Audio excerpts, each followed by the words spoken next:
Hello, this is Brad, and if you are watching this video, then it means that you are willing to help out with our creation of our song database for our new presentation software at the church.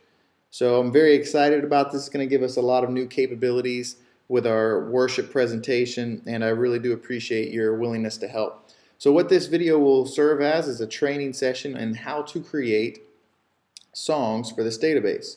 So the first thing you're going to want to do is open up your internet browser, and this is on a Mac, of course, so yours may look a little bit different if you're on a PC, but open up Internet Explorer or Firefox, whatever your internet browser is that you choose to use, and go to www.ccli.com,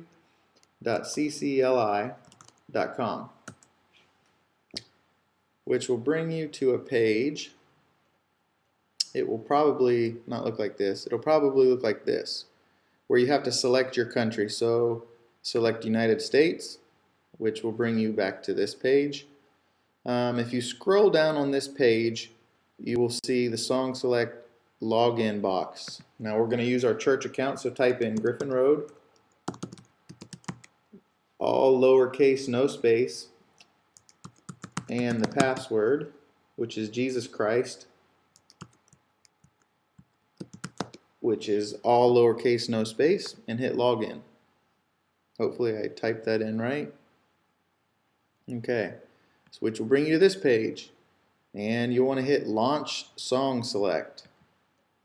Now I know that initially to get to this page is kind of a few steps, but the purpose of going to this site is that you can create the database just manually typing in all the words for the songs, but on a lot of the songs through this, what I'm showing you now, it'll give you the capability of copying and pasting, which will really help out in the time of creating these songs.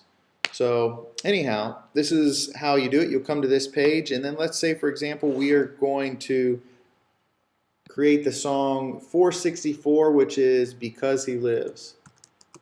So if we type in Because He Lives and do a search, you'll see we have 9 results. Sometimes when you use this, you'll have 100 results. Sometimes it's not very useful, but the next step in identifying which song you can use is look in your songbook under the authors, either the words or the music. And I'm looking at the songbook, and at the bottom of the page I see the author last name of Gaither. So I'll look down here, and where I see Gaither, and Gaither may be in several of them, you'll see that too, but if it has this lyrics icon, that means there's lyrics and you can use them. So if I click on Because He Lives, I will then check to see if this is indeed the right song. So I'll look at my songbook, and basically what I normally do is I'll look at the verses. There are 3 verses. I'll look at the first and last words of each verse just to kind of make sure that they are the right words. And looks like on this song they're all correct. The only thing that's different is there's an extra "and" here on the chorus. So that'll be easy to correct. But sometimes this will be helpful, sometimes it won't, but it just gives you another tool to help you. So the next step is to copy song lyrics. So if I click that, you can see this little window pops up. The song lyrics have been copied. You can now paste them into another document. So we can close that out, and you will then open up a word processor. You can use Microsoft Word, you can use Notepad, really any kind of word processor you can use. And then the next step is to paste them in here. So you could do Edit, Paste, Control V, just paste the lyrics into your word processor. Now that we have all the words here, we can get rid of this bottom CCLI information. We will input that into the program. We can also get rid of everything, the title before the actual song components. The song components of this song is a chorus and 3 verses. We can eliminate chorus 1. It can just be chorus because there's only 1 chorus.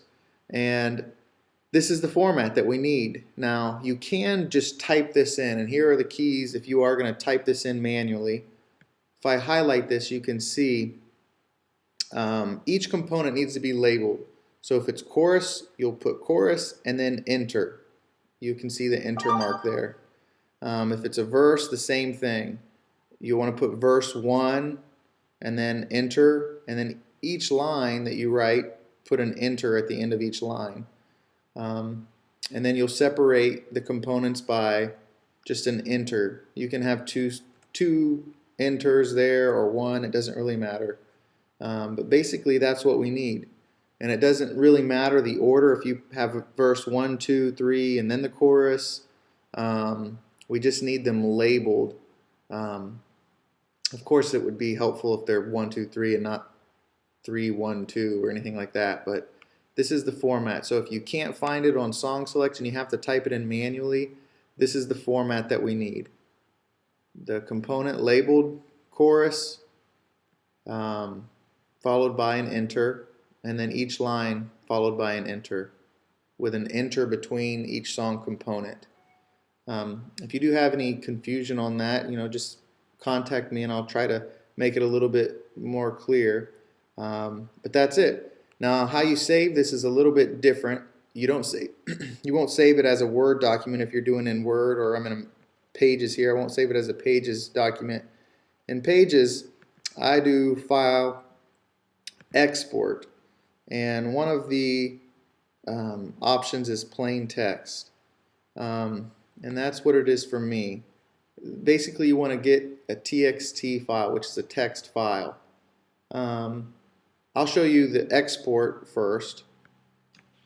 And when you name the song, put the song number first, followed by a space, and then the title of the song. And I'm going to save it to the desktop.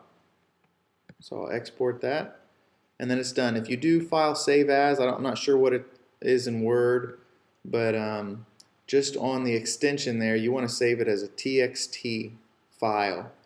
So again, if you have any questions with that, just contact me, but it needs to be a TXT file.